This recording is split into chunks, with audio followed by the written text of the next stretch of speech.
Magandang araw sa inyong lahat. Ako po si Xavier Rafael Bandoles, 24 years old, but you can call me Sally. Ang pinagkaabalahan ko po ay part-time content creator na wala pang sahod at hindi naman sikat sa social media. Hi guys! A day in my life as a part-time content creator na wala pang sahod at hindi naman sikat sa social media. Ngayong araw po ay nabalitaan ko na may audition sa PBB or sa Pinoy Big Brother dito sa aming lugar. Opo, bumalik muna ako ng Cebu para makapag-audition tayo.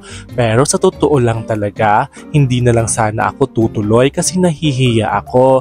Wala naman kasi akong talent na ipapakita sa inyo. May bibilhin lang sana kami sa mall kaso nandito na naman ako, i-grab na lang natin yung opportunity. At saka naman, whatever happens, carry lang. At least, nag-try tayo.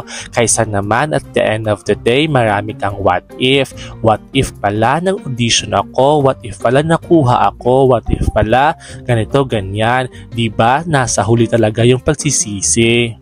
At alam nyo ba, this is a once in a lifetime experience lang. Sabi pa nga ni Melay, do not expect sa mga ganitong audition.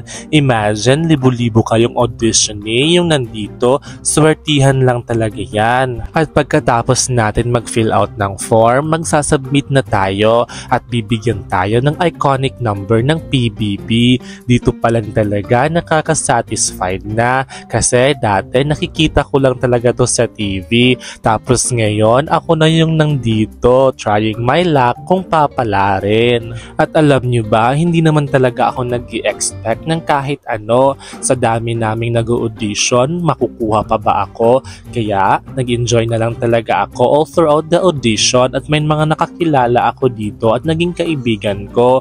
Yun lang talaga yung purpose ng audition na ito. At kung hindi man tayo palarin, at least you add your experience at nag-enjoy ka for today's video. Tips ko lang sa mga gustong mag-audition sa Pinoy Big Brother, wag kasi ninyong isipin na competition ito. Just relax and enjoy the show. Magandang araw sa inyong lahat. Ako po si Xavier Rafael Bandoles, 24 years old, but you can call me Sally. Ang pinagkaabalahan ko po ay part-time content creator na wala pang sahod at hindi naman sikat sa social media.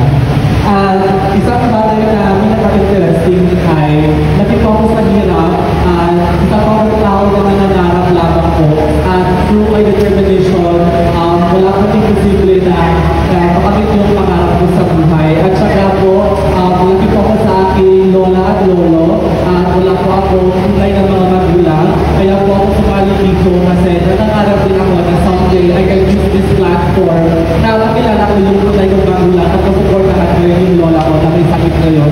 Even financial niya at ako pinag-support sa kanya na kasi 3 years ago, nabayad ko yung lola ko. So, ngayon ako naman po ang nag-pinag sa kanya. So, thank you. Sana po, bigyan po ako ng pagkakataon. Maraming salamat. Medyo kinabahan tayo doon for today's video. Hindi kasi tayo prepared. Malaking experience talaga na humarap sa malaking camera. This is my first time by the way. Kaya sabi ko sa sarili ko dyan, okay lang hindi tayo makuha. At least naka-experience tayo at nakatry tayong makapag-speak in front of the camera. Imagine, it's a big experience talaga. At pero sa awa ng Panginoon, nakapag-proceed tayo for the next level of competition. Nakakakaba talaga. Papaano naman kung magtalon competition na pala for the next round? Besh, wala tayong talent. Nakakahiya naman sa ibang audition na super prepared. Samantala ako, hay nako, for the content lang naman talaga sana yung sa akin. Bakit nagiging seryoso na to? Hindi ko na na-videohan yung ibang level kasi yung partner ko bawal nang pumasok sa venue. Kwento ko na lang sa inyo yung nangyari. Grabe besh, dito talaga ako naniniwala na effective talaga yung 99% na tsamba at 1% na tiwala sa sarili. Totoo talaga yung sinabi ni Melay na walang kasiguraduhan yung pagpapa-audition sa PBB. Swertehan lang yan. If the stars will align, the universe will tell. At see you sa final casting sa Pinoy Big Brother Gen 11. Bye!